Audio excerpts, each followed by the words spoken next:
Yeah, good afternoon. Just as I told you last week that this week we will rise grammatical structure again. That is noun phrase, noun clause, adverbial phrase, adverbial clause, relative clause, and adjectival phrase. That I've taught you very well. I'm sure of that. But the topic being a very complex topic, I want to advise you, in addition to giving you series of class work, so that by the time you do that, whichever one that is brought out in the exam, it will not be difficult for you to identify the grammatical name and grammatical function. Now, starting with phrases, just listen. You have the notes with me. This is just a revision now. After this explanation, I will give you an exercise. So when we mark the exercise and we do the correction, we learn more. I told you that a phrase is a group of words that does not have a finite verb. That a phrase does not make a complete sense. What is a finite verb? I told you that a finite verb is a verb that is immediately preceded by a subject. That is a noun or a pronoun. And that the form of a finite verb can be changed. But a non-finite verb has no subject, and the form of a non-finite verb cannot be changed. That is phrases. The main difference between a phrase and a clause is that a phrase does not have a finite verb, but a clause has a finite verb. To call a group of words a phrase, it must be that there is no finite verb there. There may be a verb, there may be a non-finite verb, but there will not be a finite verb.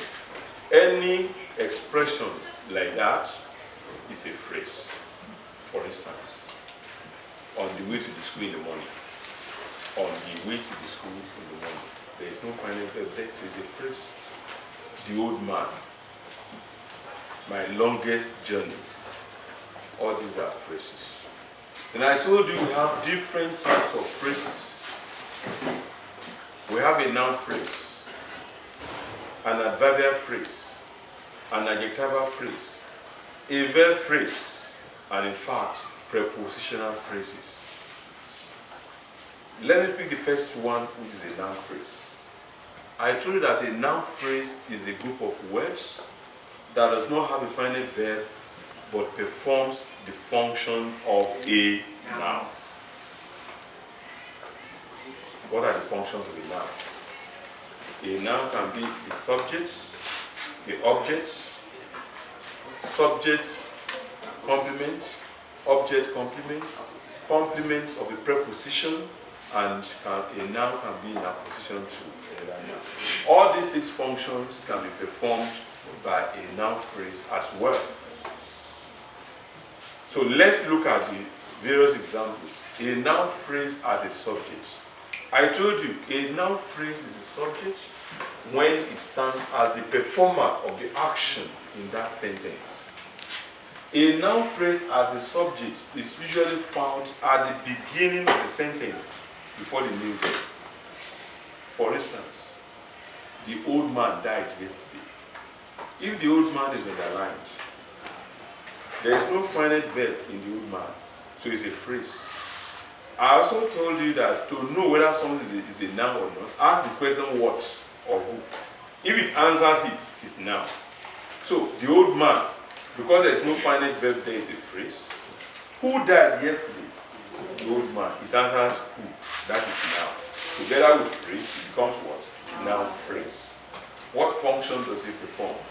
That noun phrase occurs at the word's initial position. So it's at the beginning, before the main verb is a subject. Subject of the verb died. The second one, I said a noun phrase can be the object of the sentence. An object is the receiver of the action in a sentence. It is usually found after the main verb. I bought a pair of trousers. If a pair of trousers is underlined, There's no finite verb there. I bought what? That is noun, right? It answers what? So together with that phrase, the noun phrase. What function does it perform? Object of the verb bought.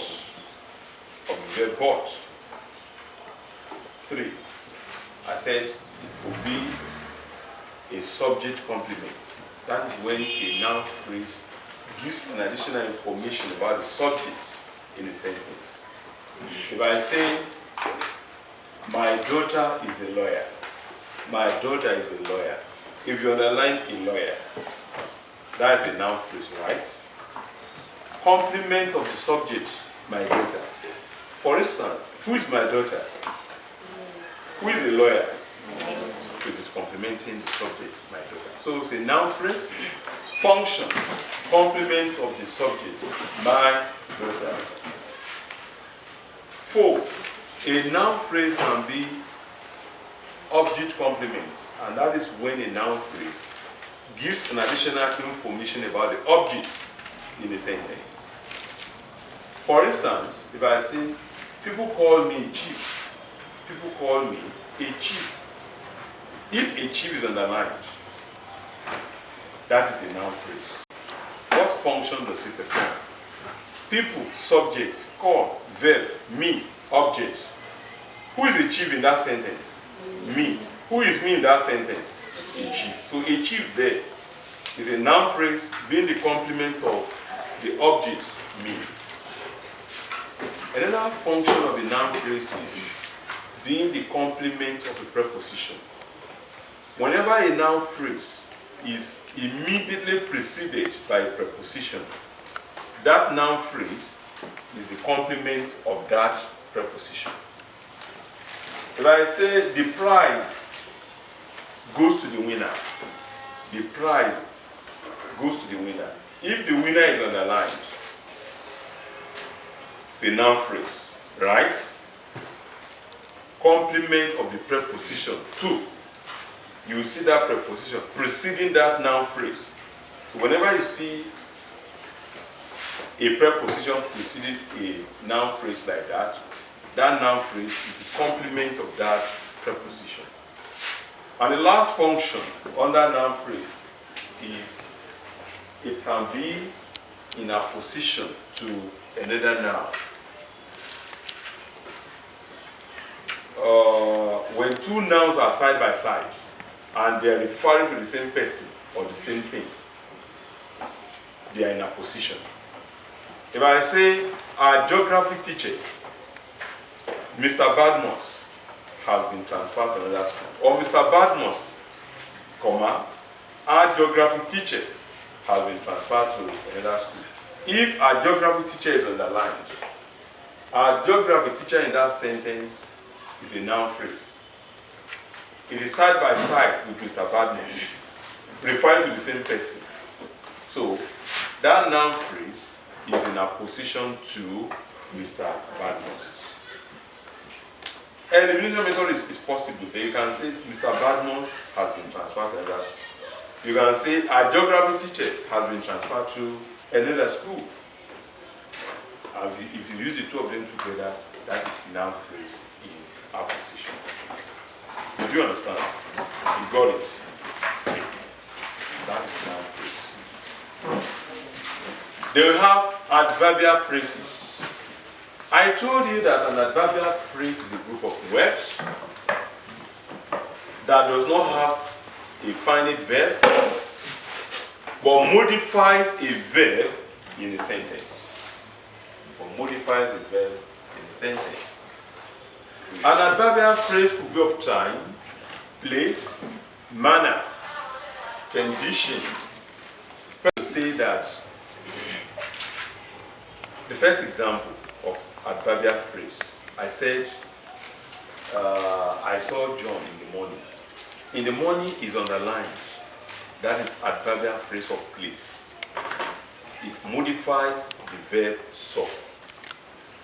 Another example, I studied hard to pass. If I underline to pass, that is adverbial phrase of purpose.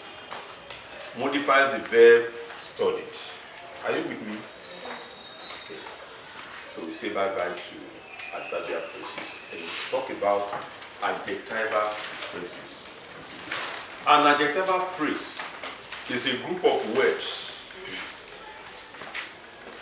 that does not have a final verb but qualifies a noun in the sentence.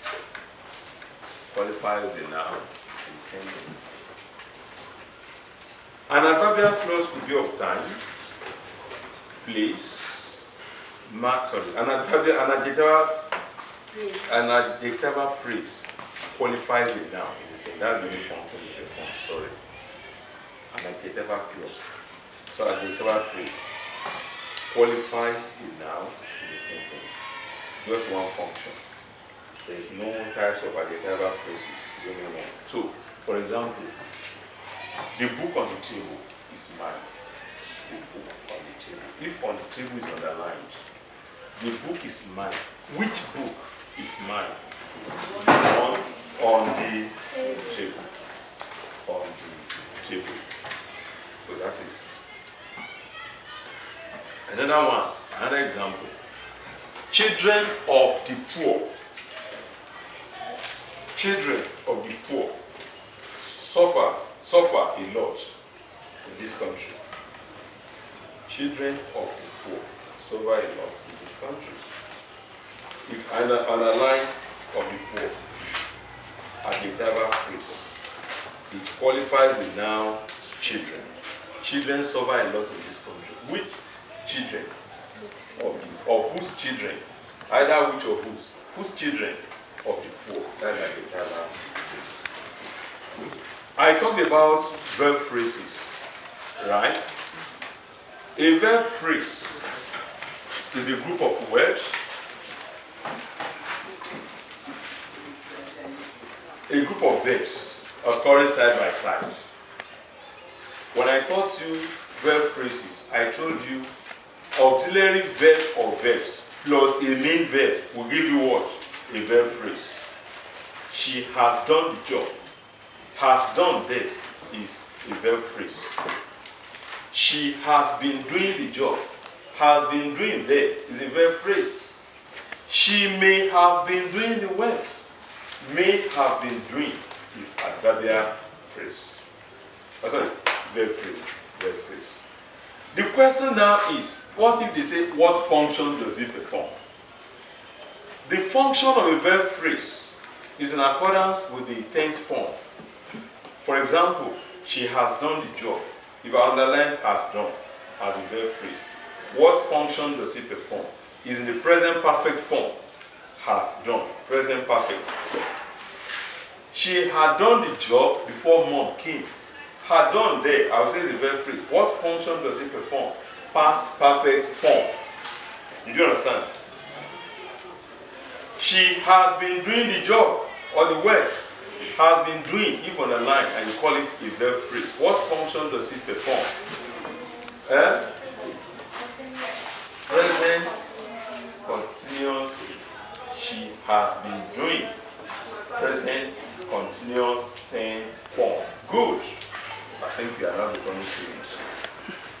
So we say bye-bye to that. Then the last one is a prepositional phrase. I told you the reason why I did not intensify more effort on teaching prepositional phrase is that once you have known adverbial phrase, adjectival phrase, you have known prepositional phrase. But a prepositional phrase begins with a preposition.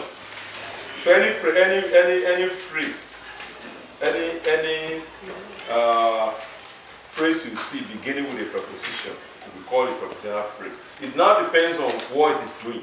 It will be performing the function of an adverbial phrase, the function of an adjectival phrase. For instance, I saw John in the morning. In the morning on the line, I call it a prepositional phrase. You are right.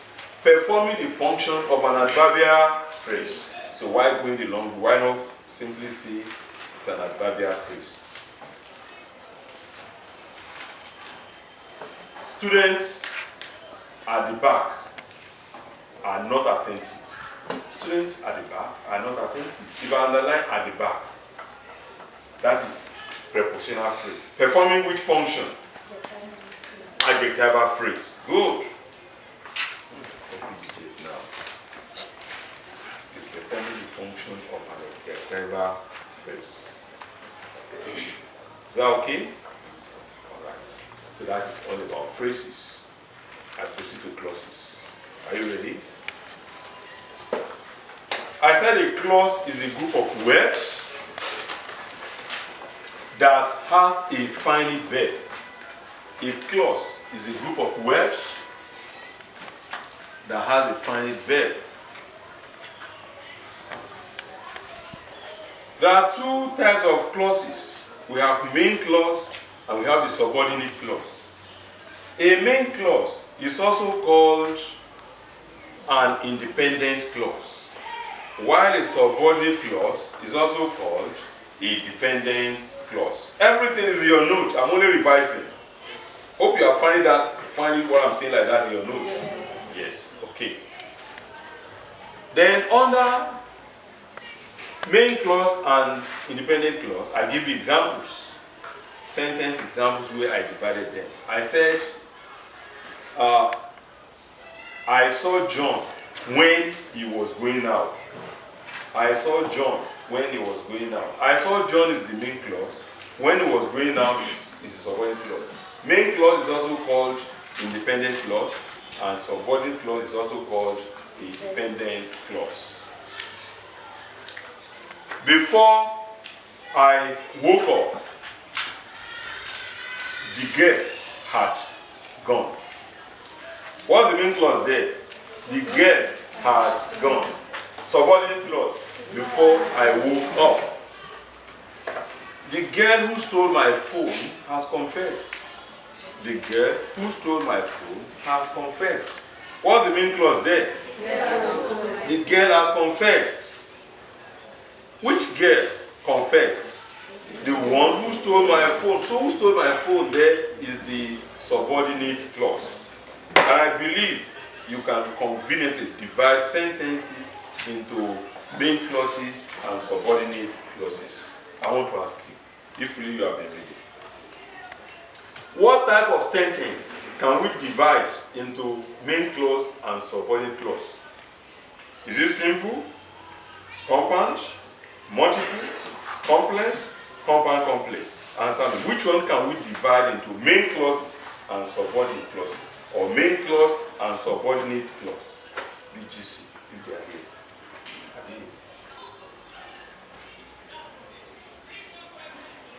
No, I've really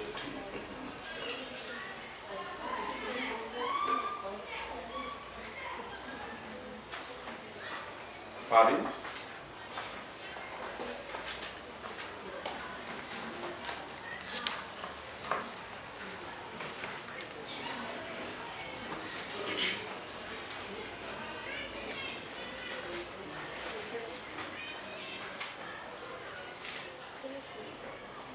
Pardon?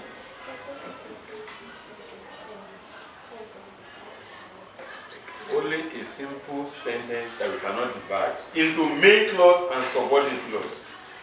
Wow, we are not reading anything. A simple sentence has one main clause, one main verb, and it is passing across only one piece of information. A compound sentence has two main clauses joined with a coordinating conjunction.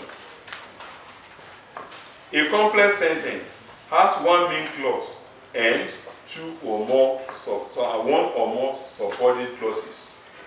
Complex sentence, one main clause, then one or more subordinate clauses.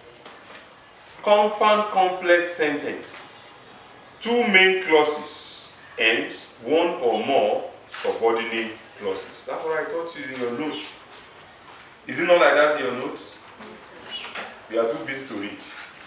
So, from the explanation I just give you now, what type of sentence can we divide into main clause and subordinate clause? Complex sentence, compound complex sentence. Those two sentences can be divided into main clauses and subordinate clauses. Are you listening? Okay. So let's go back. Now we have known how to divide a sentence into main clause and subordinates. Should I believe that?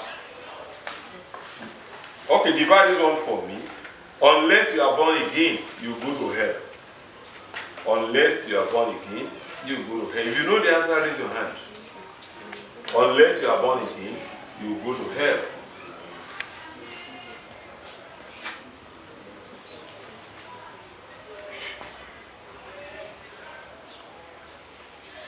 Okay, Elijah. You will go to hell. Is the main clause. Okay. Which one is the subordinate? Unless you are correct, you are right. You are right. You are right. Nobody will go to hell. It's just a grammatical example. But those who want to go to hell will still go to hell. No matter what you try to preach to them. So that is, by the way, we now go to types of subordinate clauses.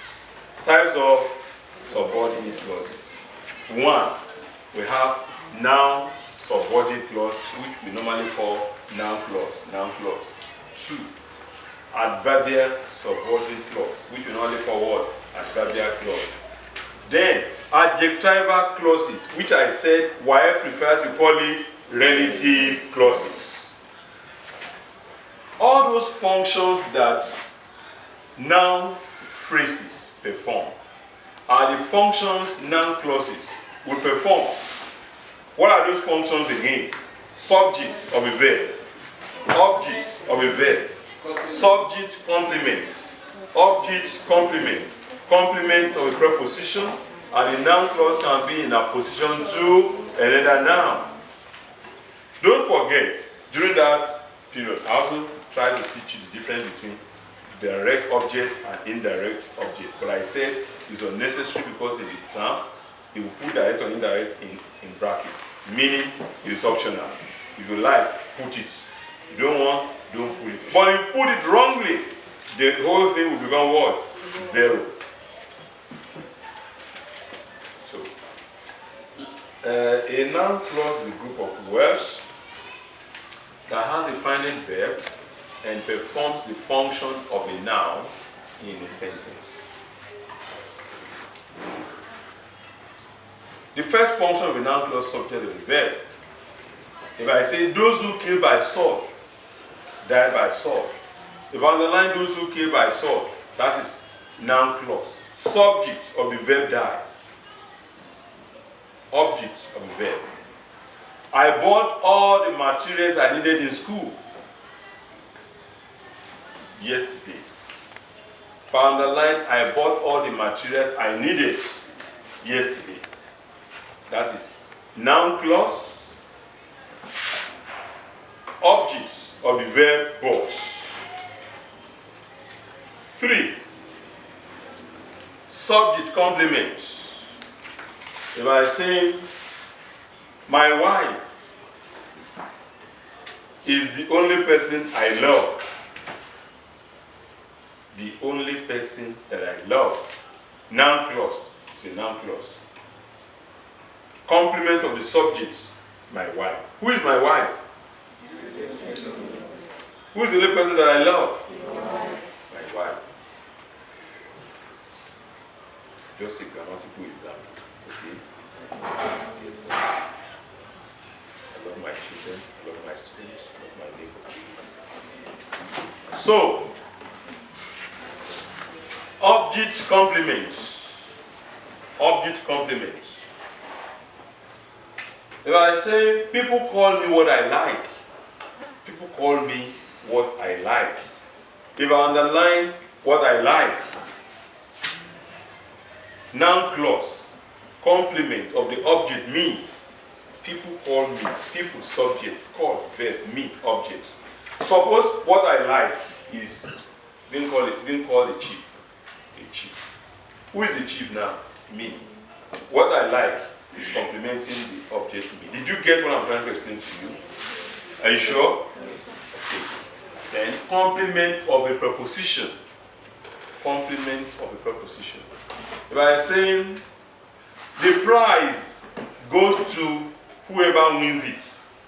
The prize goes to whoever wins it. If I underline whoever wins it, noun clause. Complement of the preposition to. Complement of the preposition to. The last function of the noun clause. Noun clause can be in opposition to another noun. A noun clause can be in opposition to another noun. For example, if I say Chief M.K. Abiola, the man who won the 1993 presidential election has just been recognized by IBB. Chief M.K. Abiola, the man who won the June 12, 1993 presidential election, has just been recognized by IBB. If I underline the man who won the June 12 presidential election, that is noun clause in opposition to Chief M.K. Abiola. Who is Chief M.K. Abiola? The man who won the June 12. You don't even know anything about June 12 election. Where were you in 1993? 1993, where were you? You don't know. It's in the blood. In the blood of the individuals. So that time, an election was announced by an Akintobi man. The election was announced midway or in one before it was announced. Since that time till about 2 weeks ago, when IDB launched his book, IDB is Ibrahim Badamasi Babangida. He was the military head of state that time. He was the one who annulled the election. So, but in his book, he pronounced that, well, you confess, Abiola won that election. So, the example I gave you, Chief Abiola was a business tycoon in Nigeria. He was a Dangote of that time. When Abiola was alive, nobody knew Dangote. Chief M.K. Hey, Bori.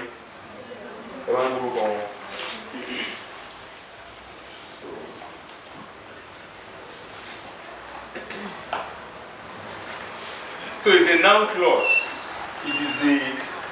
It is in opposition to Chief M.K. Abiola. So we say bye-bye to noun clauses. Relative clauses. A relative clause is a group of words that has a finite verb and gives more information about the subject.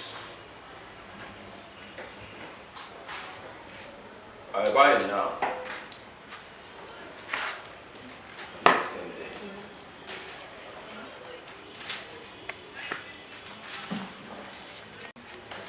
The boy who represented our school in the competition came back with gold medals. The boy who represented our school in the competition came back with gold medal. What's the relative clause in that sentence? Who represented our school? That's relative clause. What function does it perform? It gives more information about the noun boy. When I taught you, I gave you the difference between a defining relative clause and a non-defining relative clause. I told you that there's a defining relative clause when there is no comma after the noun which the clause is qualifying. For example, if I say, girls who are short are brilliant. Girls who are short are brilliant. No comma. It means that some girls are short. Those short ones among them are brilliant. But if I say girls, comma, who are short, comma, are brilliant, it means all girls are short and all of them are brilliant. So the first one is defining. It's not generalizing. It's restricting it to those who are short. But the second one is non-restrictive. It's not restricting that to some group. It's generalizing. That's it. But in the exam, WAEC is not compelling you to say whether it is a defining or non-defining. Once you say relative clause, you get your full mark. Complement of the so, or gives more information about the. Another example of that.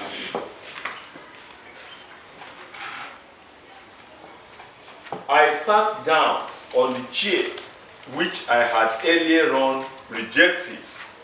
I sat down on the chair which I had earlier on rejected. If I underline which I had earlier on rejected, what function does it perform? What's the grammatical name? What function does it perform? It gives more information about the chair. About the noun chair. That is relative clauses. And finally, adverbial clauses. An adverbial clause is a group of words that has a finite verb and modifies the verb in a sentence. And modifies the verb in a sentence. An adverbial clause will be of time, place, manner, condition, purpose, degree, etc., etc. etc., etc. For instance, if I say,